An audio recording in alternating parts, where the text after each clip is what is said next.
ሰላም ጤና ይስጥልን። የተከበራችሁ ውድ የአማራ ኪንግ ቤተሰቦች ለሰዓቱ የተሰሙ አዳዲስ ሰበር መረጃዎችን ይዘናል። በቅድሚያም አርዕስተ ዜናዎችን። ከአማራ ፋኖ ብሔራዊ ኃይል በላይ ዘለቀ እዝ በጉባኤ መቋጫ ላይ ወቅታዊ መግለጫ ተሰጠም። በኢትዮጵያ በአማራ ሕዝብ ላይ የሚፈጸሙ የዘር ማጥፋት ለማስቆም አስቸኳይ ጣልቃ ገብነት እንዲደረግ እስራኤልን መጠየቁን አስታወቀም። እነዚህንና ሌሎችን መረጃዎች ለሰዓቱ አዘጋጅተንላችኋል። የተከበራችሁ የአማራ ኪንግ ቤተሰቦች ቻናሉን ሰብስክራይብ፣ ቪዲዮ ላይክ፣ ሼር፣ ኮመንት በመስጠት አብራችሁ እንድትሆኑ እየጋበዝን አሁን በቀጥታ ወደ መረጃዎቻችን አለፍን። አብረን እንቆይ።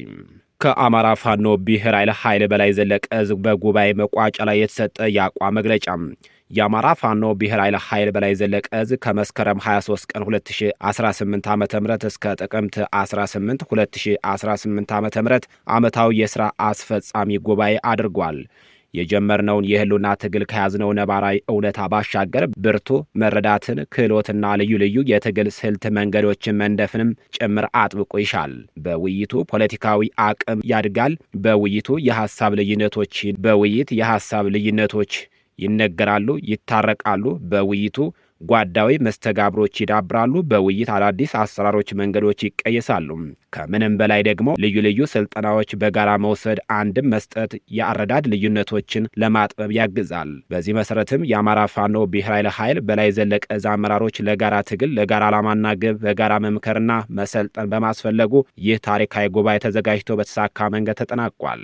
ጉባኤው ቀጠናዎች ላይ የሚገኙት አስቸጋሪ ሰንሰለታማ ተራሮችን ቁልቁለቱን በማቆራረጥ ከ20 ቀናት በላይ ጉዞን በጠላት መካከል አቆራርጠን የመከርንበት፣ አቅጣጫዎችን ያስቀመጥንበት፣ መገነዛዘቦችን የፈጠርንበት፣ ትልልቅ ውሳኔዎች ያሳለፍንበት ታሪካዊ ጉባኤ ነው።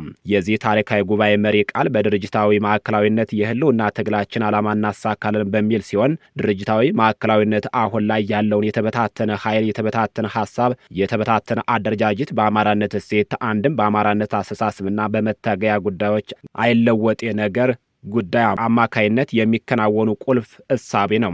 የህልውና ትግላችን እድገቱ፣ የአደረጃጀትና የኃይል ግንባታ ሰፊነቱ፣ የጠላት ደካማና ተለዋዋጭ የአጥፊነት መንገዱ፣ የቀጠናው መልካ ፖለቲካዊ ተለዋዋጭ እንቅስቃሴ፣ የዓለም አቀፍ ግዙፍ ተቋማት ስርዓቱ ላይ ያላቸው አተያይን በተሟላ መንገድ ማስተካከል የሚቻለው ወጥ የሆነ ማዕከላዊነት የጠበቀ ተቃዋሚ አንድም ድርጅታዊ አሰራር ማሳደግና ማክበር ሲቻል እንደሆነም በጽኑ እናምናለን። ድርጅታዊ ማዕከላዊነት ተቋማ መርህና አሰራር ከላይ ወደ ታች፣ በአንጻሩ በድርጅቱ ጥላ ስር የሚገኙ አህዶች፣ ግለሰቦች ከታች ወደ ላይ የሚያከናውኗቸው የሰመሩት ተግባብቶች እንዲፈጠሩ ጉልህ ሚና ይጫወታል።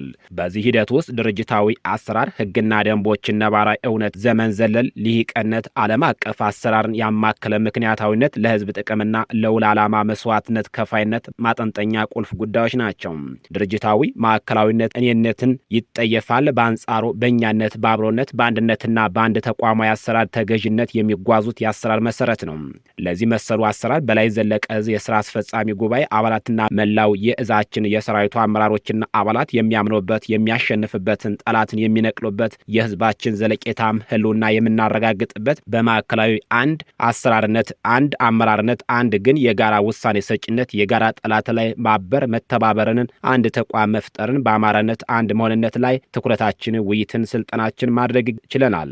በጥቅሉ የአማራ ፋኖ ብሔራዊ ኃይል በላይ ዘለቀ እዝ በጉባኤው መቋጫ ላይ የሚከተሉትን 3 የአቋም መግለጫዎችን በማውጣት ጉባኤውን ቋጭቷል።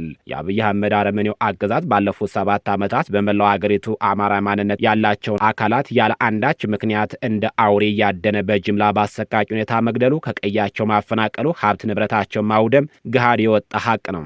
ከምንም በላይ ደግሞ ባለፉት 2 ዓመታት ክልላችን ውስጥ ጦር አዝምቶ ያልፈጸመው አረመናዊ ድርጊት የለም። ህዝባችንም በጅምላ በአየር ወለድና በመካናይዝድ ጦር ጨፍጭፏል። ዓለም አቀፍ የጦር ወንጀል ፈጽሟል።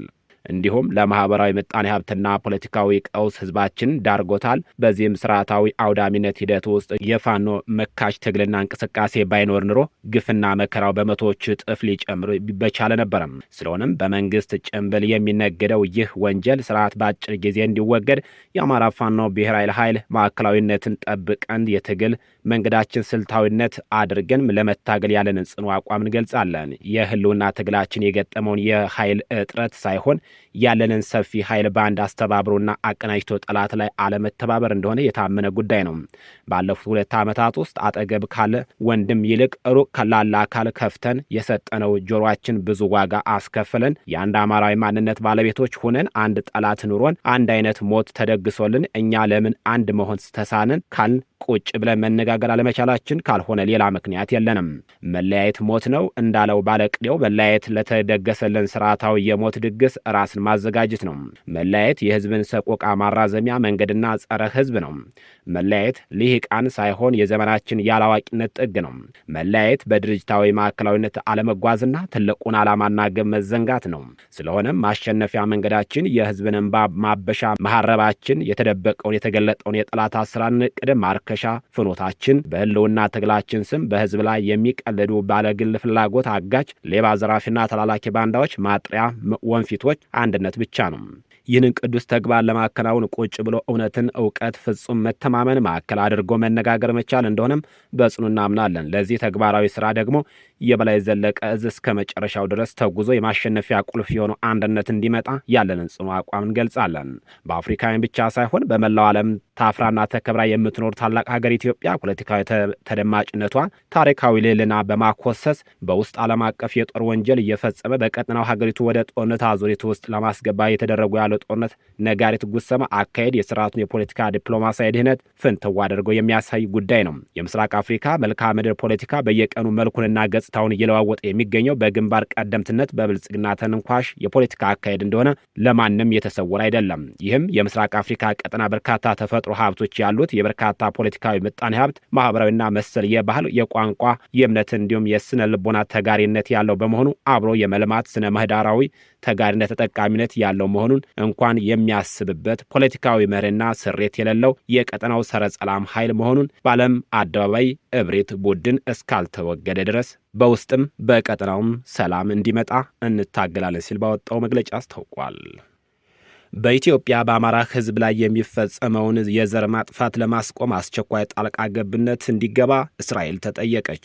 የእስራኤል መንግስት ፕሬዝዳንት ማስተር ቻይም ሄርዞግ የፕሬዝዳንት መኖሪያ፣ የእስራኤል ፕሬዝዳንት ሚስተር ቤንጃሚን ኔታንያሁ የጠቅላይ ሚኒስትር ቢሮ፣ የኪኔስት አፈ ጉባኤ ሚስተር አሚር ኦሃዮን፣ የእስራኤል ኮኔሲስት የውጭ ጉዳይ ሚኒስተር ጌዲዮን ሳአረ የውጭ ጉዳይ ሚኒስተር፣ የመከላከያ ሚኒስተር እስራኤል ካትዝ የመከላከያ ሚኒስተር፣ የኪኔስት አባል ሚስተር ቦዞ ቢስሙት የውጭ ጉዳይ እና የመከላከያ ሚኒስተር በኢትዮጵያ በአማራ ህዝብ ላይ የሚፈጸመው የዘር ማጥፋት ለማስቆም አስቸኳይ ጣልቃ ገብነት እንዲገቡ ጥሪ ቀርቧል። እኛ የእስራኤል መንግስት ዜጎችና የሰብአዊ መብት ተሟጋቾች በኢትዮጵያ በአማራ ህዝብ ላይ የሚፈጸመውን የዘር ማጥፋት ለማስቆም ይህንን ልባዊና አስቸኳይ ጥሪ ከእስራኤል መንግስት ዲፕሎማሲያዊ፣ ሰብአዊና ዓለም አቀፋዊ እርምጃ እንዲወስድ እናሳስባለን። ከ2023 ጀምሮ የኢትዮጵያ መንግስት በአማራ ማህበረሰብ አባላት ላይ ስልታዊ ዘመቻ አካሂዷል። ከእነዚህ መካከል የአየር ድብደባ፣ የጅምላ እስራት፣ ማሰቃየት፣ ግድያና ሆን ተብሎ የተፈጸመው ጥቃቶች ይገኙበታል። ከነዚህ መካከል ሴቶች፣ ህጻናትና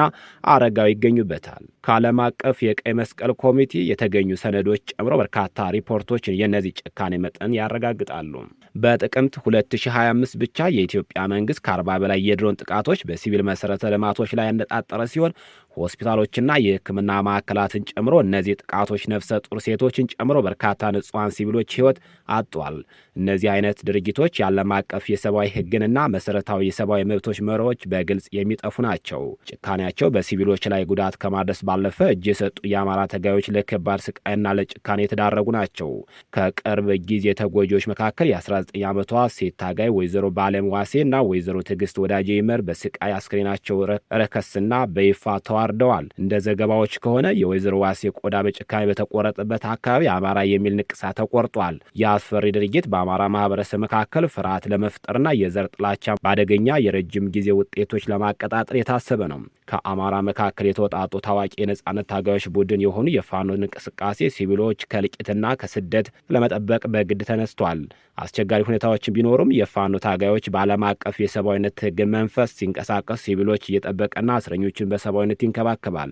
እስራኤል ከሆሎኮስት አመድ የተወለደች የአይሁድ መንግስት በአይሁድ ታሪክ ውስጥ ትልቁ አሳዛኝ ክስተት በዓለም ላይ የሞራል ድምፅ እንድትሆንና በአማራ ሕዝብ ላይ የሚደረገውን የዘር ማጥፋት ለማስቆም እንድትሰራ እንጠይቃለን።